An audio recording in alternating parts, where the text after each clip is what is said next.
嗱喺大灣區裏面咧，你係咩？第二，因為停咗好耐，估咗掛住。掛住啊！你同啲男仔咪咁講㗎？我要食你咁嘅嘢，要食你咁嘅嘢。各位，我批豆腐。食路豆。哇！我哋以前咧電台做好多廣播劇，裏面男主角係哥哥，女主角係林，我係男主角個 best friend。觀塘係全港18區裏面人口排名第2多嘅區域，係出咗名嘅返工旺區。而呢間嘢係觀塘人皆知巷聞嘅潮州菜飯堂。今集咧就係我哋呢個香港站嘅觀塘篇。咁點解咁少人過嚟呢度做嘢咧？想問下你。咁呢度係一個日頭係唔想嚟嘅地方嚟嘅，因為太多人太多車啦。翻工啊！咁但係夜晚呢度咧就又另一個 feel 咁啊。仲有好多電影人嗯，係呢區喺製作嘅地方。好啦，佢講咁嘅情況下咧，咁苗都喺嗰邊，咁我哋邊聽口述入湯先啦，咁多位。好。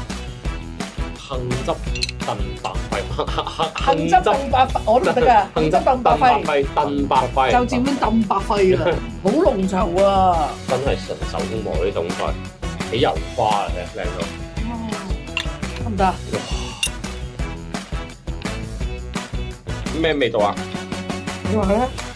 好味喎，太似有少調豉油，日式啲啊。凍蟹佢貴就貴在咧，嗱，如果呢個係280蚊斤，凍蟹要去到420蚊至480蚊斤，貴成差唔多一半。係專門做凍蟹嘅。係啊，因為佢唔夠實肉、唔夠肥美、唔夠壯，根本做唔到凍蟹。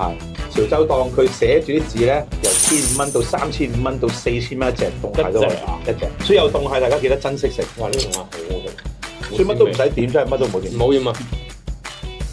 因為我見到佢啲河腸啊，最好味係呢啲啊，爆晒肥膏，即係直衝呢個咩什麼天靈蓋啊嗰啲甘香味啊！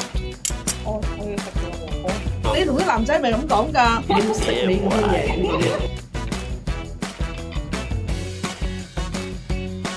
哇！好好食啊！呢個鵝肝，你睇下，你睇佢個橫切面，嗰個滷水你哋都可以試下個豆，好得啊！哇！老妹豆腐好多汁啊！哇！滑唔滑啊？好滑，好香豆味，好味。薄㗎喎，佢切另外整出嚟嘅喎。手工佢啊！底嗰啲咧就攞啲鵝肉鴨條拆開晒啲肉啦，再整翻個底，然之後上面就整糊肉，之後再炸。呢個都係好經典嘅潮州菜。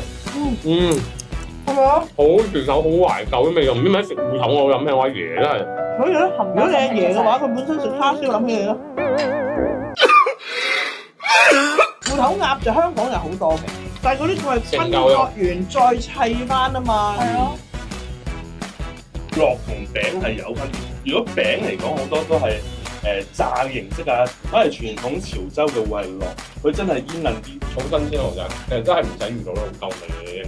香港個女仔咧識唔到人嘅原因咧，有啲就係我自己嚟啊咁樣。其實呢樣嘢啲個男仔就會推我唔乜啫，我幫你整啲嘢食啫嘛，俾我做個飯啊 gentleman 都唔得。唔好意思，我都係女仔嚟嘅啦，唔該晒你啊！呢個係咩嘢嚟嘅話？呢個啊係 pizza 嚟㗎，潮州咁呢兩支咧唔該。辣汁同埋呢個係鹽嚟㗎。哎呀，好緊張啊！咁樣撞落去會點㗎？撞落去就會暈，但我少少就暈㗎咯喎，但唔好留啲帶我翻屋企喎。唔會，我屋企冇貓冇狗。係咩？幾錢一條？呢個108。係呢個技術嘢技術嘢，因為真係個專起碼千三條。板沙糊係都嘢啦。嗰個師傅基本上係臂力加細心，因為嗰度差唔多搞成15到20分鐘，成件事夾埋埋。哎呀，咁細心嘅男人煮食介紹我識㗎。成廚房都有，帶你入去又見到揀，企晒喺度 stand by。